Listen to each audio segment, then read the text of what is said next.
Dee Ann, thank you so much for joining us for today's masterclass. Why don't you begin by sharing a little bit about your role at Chick-fil-A? Well, thank you so much for having me, Tony. I did enjoy a wonderful 33-year career at Chick-fil-A, and I actually started out as an hourly employee, as an administrator back in 1985, and found my calling in the area of human resources, which was quite unexpected. I went to school the first time to study journalism and thought I was going to have a career path there. And then, as it ended up, when I went to work at Chick-fil-A, I ended up in human resources and found that my path was really to help other people find their path. And so I started there, helping them create systems for selecting corporate staff. There was really not a lot in place at the time that I came there. And then from there, I went into what I consider my all time favorite job, which was recruiting franchisees for Chick-fil-A. It gave me an opportunity to use that marketing knowledge to help sell the brand, and at the same time, put the pieces together of the puzzle to help people find just the right spot for them. As I finished up that responsibility, I ended up leading different parts of human resources. And finally, in 1999, became the leader of all of the human resource function for Chick-fil-A, as it was called then later, talent, and also franchisee selection. And Wow. then after 30 years in HR, I ended up ending my career there, launching and leading Chick-fil-A social responsibility and sustainability function. My goodness, that not only 33 years with one company, but then also to experience that variety. That's really incredible. So, Dee Ann, I'll admit it. I have had friends who have tried to get either corporate jobs at Chick-fil-A in the past or to become owner operators. And it's a challenging process. And so I'm curious to hear your perspective of how in the world has Chick-fil-A through the years gotten to this place where you're not only attracting, but selecting the right people for the right roles? During the years that I was there, I had the opportunity to work directly with the founder of Chick-fil-A, Truett Cathy. And from the very beginning, the principle that he taught me is that people decisions are the most important decisions that an organization makes. So as he mentored me and taught me in that process, he liked to invest far more on the front end of the process, the selection process, rather than being concerned so much with the separation process. He really didn't plan on losing people. And so from his mindset is if you make the right decision to begin with, then you really don't have to focus on that. And what happens in a lot of organizations is they do focus on the back end more. They have a more significant process actually for exiting people than they do bringing people on board. They make quicker. At Chick-fil-A, we were slow to select and also slow to fire. And sometimes other organizations are quicker to do both. And so it really was just a cultural mindset. And over the years, it created quite the process to be sure that every single role was filled with just the right person who matched the organization's culture through their own character, who matched the competency of the role, and who matched the chemistry of the team. So today's conversation is about alignment. And here's what I've noticed is that sometimes when you bring strong leaders on the team, strong leaders can sometimes compound the alignment issues because they lead strong and they may start to pull the organization in different directions. And so my question for you is, how do we leverage that leadership strength while still keeping the team aligned? What are your thoughts on that? Well, I think the first place that you start is that you have to go back to this idea of culture. And I define culture maybe differently than some other organizations. And for me, culture is a meaningful purpose, the why the organization exists at all, combined with a challenging mission, a big goal. Some people call it a big BHAG goal, a big goal that you want to work towards to accomplish together. And then lastly, demonstrated core values. The beliefs that an organization holds most dear, that they embrace and decide how they're going to live out that mission and purpose through those values. So I think for leadership, that's where the alignment is created. And then how you get there, some of the strategies, some of the methodology becomes personal preference. And yes, there's some tension there, but the most important thing is to align around those really important things. And then I think you can have variation around the strategy and the methodology. So speaking of culture, I agree. It's so critical for alignment. And I think you were a part of the process several years ago where you kind of revisited some of those core values in Chick-fil-A. And I recall talking with some of the leaders, the corporate leaders at Chick-fil-A, that there was this conversation about aspirational values. Do we want to have some aspirational values that we're pursuing, or should we stick to the values that we are already seeing demonstrated in our organization? And this is, especially in churches, this is a common Mhm. question that pops up. How would you respond to that, Dee Ann? I think there's room for both. And the change that took place at Chick-fil-A is interesting. So I believe that a purpose never changes. Whatever the organization's purpose is, it's always the same. If the purpose changes, then really fundamentally the organization changes. As far as mission is concerned, the mission changes when the mission is achieved. So you get a new mission. Around values, I think they are a reflection of the top leadership. And that's exactly what happened at Chick-fil-A. Truett Cathy passed away.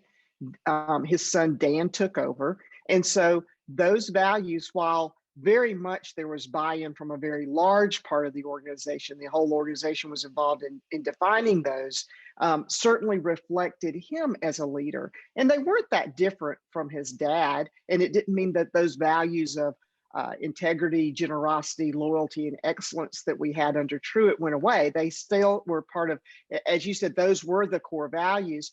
And then there were some new ones that were added, though, and rephrased. So I think that I would say in my time at Chick-fil-A and experience, the first values, we're here to serve. And that was definitely a core value of Chick-fil-A. Everybody associated with the organization serves somebody. In fact, there was a saying very popular from Jimmy Collins, the former president of Chick-fil-A. He said, if you're not serving chicken, you better be serving someone who is. So that was definitely a core value of Chick-fil-A. Another one is we're purpose driven. And that was certainly my experience as a leader there, that we were every decision we made was filtered through that corporate purpose. We're better together. I think in some ways that's an aspirational value. I think that are experiencing a level of teamwork, but that's an area you can always increase effectiveness in, right? Is working together. And then lastly, I really do think this was truly an aspirational value that as a customer, I'm not part of Chick-fil-A anymore, but as a customer, I actually see them living this out. We pursue what's next, that spirit of innovation. So the example I give of that as a customer, I watched Chick-fil-A, having been a leader there, I knew about the development of the mobile app, which was just groundbreaking for Chick-fil-A and in the fast food industry, and their face-to-face ordering system. Well, then when COVID came along, I watched them really put that in play to lead the industry, if you will, in overcoming the obstacles that the pandemic created. So I think that started as aspirational, and I see them living that out now. Yeah, and I appreciate your thought too on it kind of doesn't matter what values are on the wall. It's the culture is going to be a reflection of the top leaders in the organization and just how they interact with each other, how they behave. And certainly I know that's been reflected in the story of Chick-fil-A's success through the years and the culture that's created there as well. So something else I'm curious about related to Chick-fil-A is as the business has grown, and then the team has grown through the years, my suspicion is you've had to frequently make some restructurings and move people around and create new roles and pivot in a way to make sure that people are really living out the giftedness, the wiring in them to fulfill the mission that the business has. And so my suspicion is there's been a lot of restructuring through the years. And the reason I'm asking about this is we also see that churches, as they're growing, need to consider restructuring. But I think pastors are hesitant to do this because they're concerned about the impact that restructuring might have on the people on their team. So what encouragement might you give us in the church as we're considering the need to maybe restructure to make sure we have the right people in the right roles to accomplish our mission? Well, some of my experiences, Tony, was that restructuring serve mostly the business or the organization. That was the real function of it. But I think it's twofold in most organizations now, and I certainly think this would apply in the church as well. One is, yes, if you're growing and you're scaling, you constantly have to be looking at where are the gaps? What are the skill sets we don't have?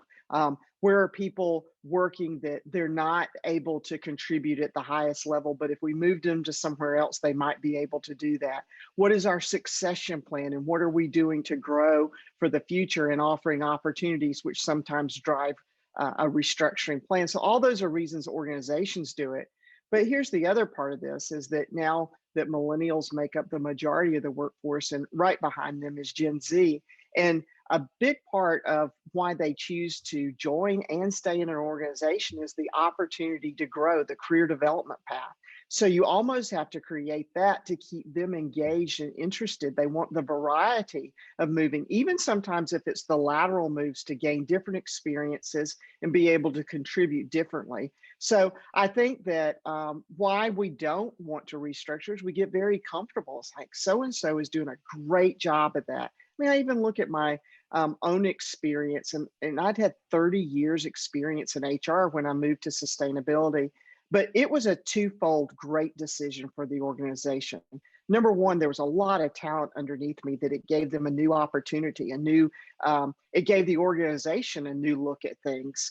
And for me, moving to sustainability was actually the greatest leadership development opportunity of my career, because in talent, I had done just about every job there. I knew how things were done. I could make decisions without necessarily relying on other people. I mean, I always try to, but I could make the decision because I had an expertise in that, if you will. But when I went to sustainability, I didn't have an expertise. And on top of that, I had a team of people who didn't choose me and I didn't choose them. So all of a sudden, we're working together. And I don't know much about it. So what do I have to do? I have to develop those leadership skills, because all I can do is help people understand their role, set expectations, set goals, hold them accountable, and give them feedback. I can't tell them a lot about, well, I think that's the right thing to focus on food waste, or it's the right thing to focus on plastic straws. I really had to rely on them for that. So it's such a great development opportunity when you move people around, and especially as you prepare for succession in any organization, you give people exposure to more parts of the organization. Dee Ann, before I jump to my final question, you're releasing a new book. Can you tell us a little bit about that? Oh, thanks for asking. Yes, I just released Crush Your Career, Ace the Interview, Land the Job, and Launch Your Future. And so my second book, called Bet on Talent, How to Create a Remarkable Culture That Wins the Hearts of Customers, was really for leaders on how to find and keep extraordinary talent. And Crush Your Career is really to help teach talent how to be extraordinary. So while a lot of the book, or the first part of the book, really talks about how to get a job, the rest of the book is all about how to keep a job and grow your career and grow in leadership, and is really the full life cycle of talent. And by the way, for your audience, it's written from because I'm a person of faith, it's a faith-based perspective. And so I hope that my hope is it just helps a lot of people crush their career. Maybe if my friends would have read your books before they went through the process at Chick-fil-A, they would have gotten the jobs. So as today, again, we're talking about building alignment on our team, Dee Ann. Any final thoughts that you want us to consider? Well, I think the most important thing that you do is that you spend the upfront time to really, really assess a number of things. Of course, the culture, the piece of rallying the troops around your purpose, mission, and core values, and then assessing the individual contributions and making sure that everyone is in the right seat. They're doing what God gifted them most to do. And there's, that's when you create great alignment, when you have people a little mismatched. And, that's part of my story too, about why I decided to take that early retirement. There was a group of long-term Chick-fil-A people who had that opportunity a few years ago. And I'd moved into that sustainability role and social responsibility. And while that's a very important part of the function of organization, I wasn't doing what God created me to do. And so I really wanted to get back to focusing on practicing talent and culture. And so I think those things, when you get that culture aligned in the way that I described it, and you get people in the sweet spot of doing what they were created to do, you're going to achieve that alignment.